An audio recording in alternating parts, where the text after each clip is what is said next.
Bonjour, je suis ravie de vous retrouver une fois encore sur Monaco Info. Tout de suite, vos titres en images. Le prix concours lycéen 2012 et le prix spécial Fabien Boisson remis à des élèves du lycée Albert Ier. Coup de projecteur sur cette remise des prix organisée par la bibliothèque numérique. À l'approche de la fête nationale, la pépinière de Monaco se prépare pour les festivités. Focus sur les végétaux dans cette édition.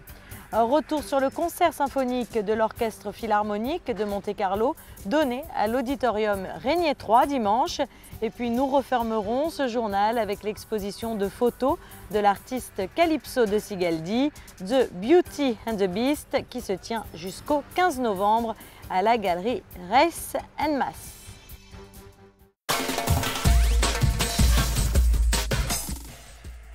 C'est l'information de ce mardi matin. Un communiqué de presse du Palais Princier nous informe que Marco Piccinini a exprimé au prince souverain et au ministre d'État son souhait d'être déchargé de ses fonctions de conseiller de gouvernement pour les finances et l'économie. Le prince souverain a pris acte de cette demande et l'a accepté sous réserve que Marco Piccinini continue à exercer ses fonctions de conseiller de gouvernement jusqu'au moment où il aura été procédé à la nomination de son successeur. Administrateur de plusieurs sociétés et banques en principauté, Marco Piccinini a exercé ses fonctions en tant que conseiller de gouvernement pour les finances et l'économie depuis le 15 janvier 2011. Auparavant, il avait assumé les fonctions d'ambassadeur itinérant de Monaco en Chine et en Inde.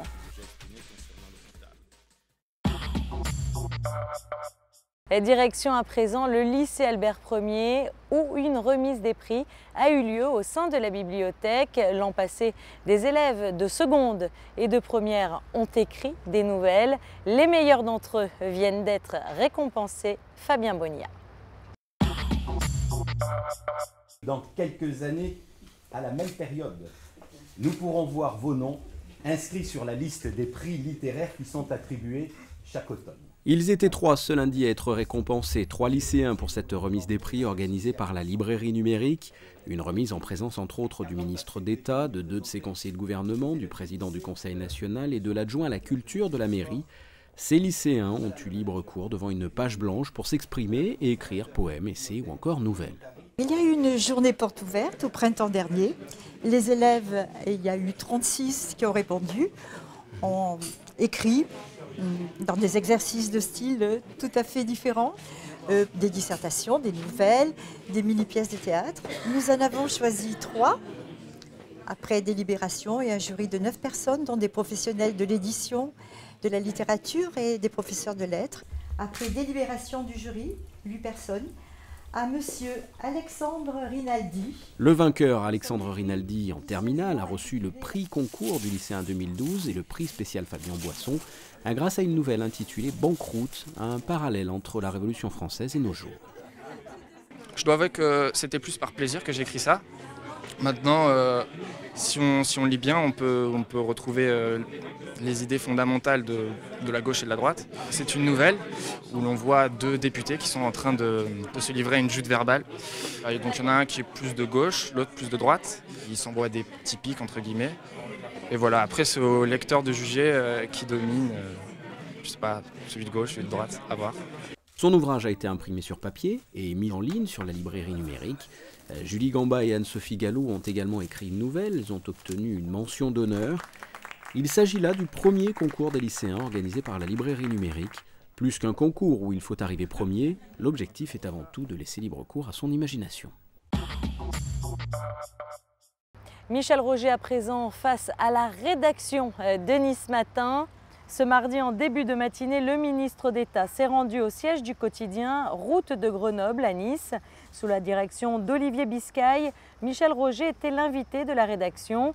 Au sommaire, 4 grandes thématiques, la situation économique et sociale, avec notamment un volet sur la situation du secteur industriel et les défis de la SBM, les transports et plus particulièrement les aménagements régionaux et le tunnel descendant, les grands chantiers, dont ceux du Sporting d'hiver et de l'Hôtel de Paris récemment annoncés, la modernisation de l'administration et de la principauté, ainsi que la campagne de communication et les premiers résultats des mesures d'attractivité développées cette année, à lire ce mercredi dans les colonnes de notre confrère Nice Matin. À l'occasion de la fête nationale qui aura lieu le 19 novembre prochain en Principauté, les massifs de Monaco s'apprêtent à revêtir une toute nouvelle décoration florale. Les fleurs ont été cultivées et soignées depuis plusieurs mois à la pépinière de Saint-Laurent-d'Èze. Un reportage signé Léa Bellanté. Semées, soignées, élevées, les fleurs sont prêtes à être plantées dans les massifs de la Principauté. Tout commence à la pépinière Saint-Laurent-d'Èze où 10 000 m² de serres sont consacrés à la préparation de toutes les plantations des jardins de Monaco. Les fleurs cultivées feront partie des décorations florales pour la fête nationale le 19 novembre. En fonction des commandes, on peut considérer ça comme une commande, le chef de culture prépare, commande les graines et cultive en fonction des besoins des massifs qui ont été prévus l'année d'avant. La fleur la plus longue, c'est le cyclamen qui nécessite à peu près entre 8 à 10 mois de culture. D'autres fleurs nécessitent entre 4 et 5 mois de culture pour qu'elles soient toutes en fleurs pour le 19 novembre. Les jardiniers ont suivi la production des décorations florales hivernales et s'activent en ce moment à leur plantation. Le massif floral de la cathédrale de Monaco sera lui composé de chrysanthèmes, de cyclamènes ou encore de primevères. Le jour J, c'est le 19 novembre, donc nous, il faut impérativement, la veille, avoir tout planté. Il faut compter environ un mois de plantation. On a un quota à préparer en début d'année qu'on transmet à la pépinière et par rapport au quota, ils font les semis où ils achètent des plantes, des graines et après à chaque saison, on va prendre les plantes demandées. C'est toute une mise en place qui est pratiquement un an à l'avance. La surface totale des massifs en Principauté atteint les 2150 m². Les fleurs plantées à l'occasion de la fête nationale resteront sur les massifs tout l'hiver jusqu'au prochain renouvellement au printemps. Le programme Grande Saison de concert de l'Orchestre Philharmonique de Monte-Carlo mêle volontiers de grandes œuvres du répertoire à des pièces de musique plus contemporaines.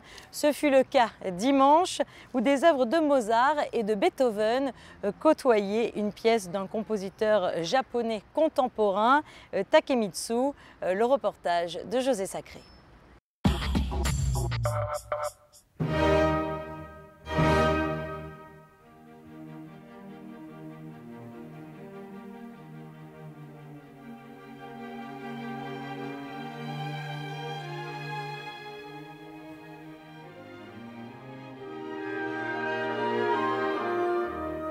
À l'auditorium Régnier 3, dimanche 21 octobre, la 3e symphonie dite héroïque de Beethoven était dirigée par Kazuki Yamada, un jeune chef japonais ravi de diriger l'Orchestre Philharmonique de Monte-Carlo. Cet orchestre est très bien et il y a une très bonne communication avec moi, entre moi et eux. Je me sens très satisfait de cette très bonne connexion. C'est un très bon orchestre.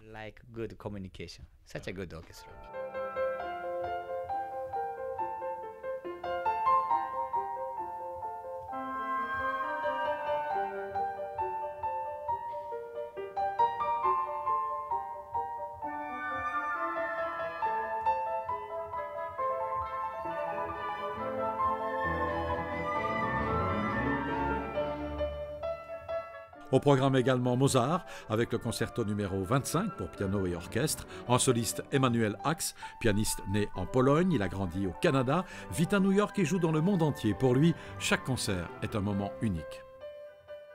Je crois que c'est la musique qui est si fantastique, on n'a pas de problème de renouveler des choses, c'est normal.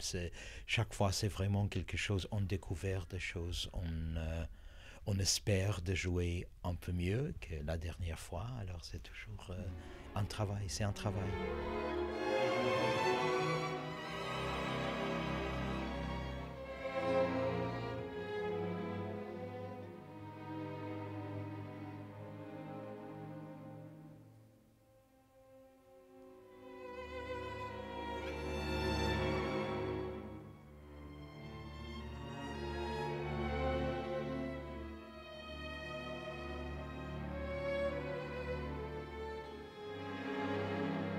Enfin, Three Film Score du japonais Toru Takemitsu, une œuvre pour cordes arrangée par le compositeur lui-même à partir de bandes sonores pour des films auxquels il a participé.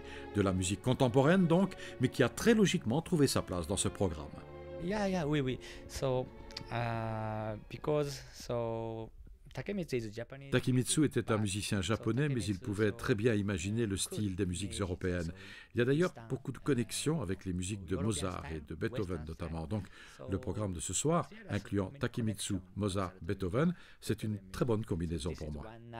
Takemitsu, Mozart, Beethoven is very good combination for me.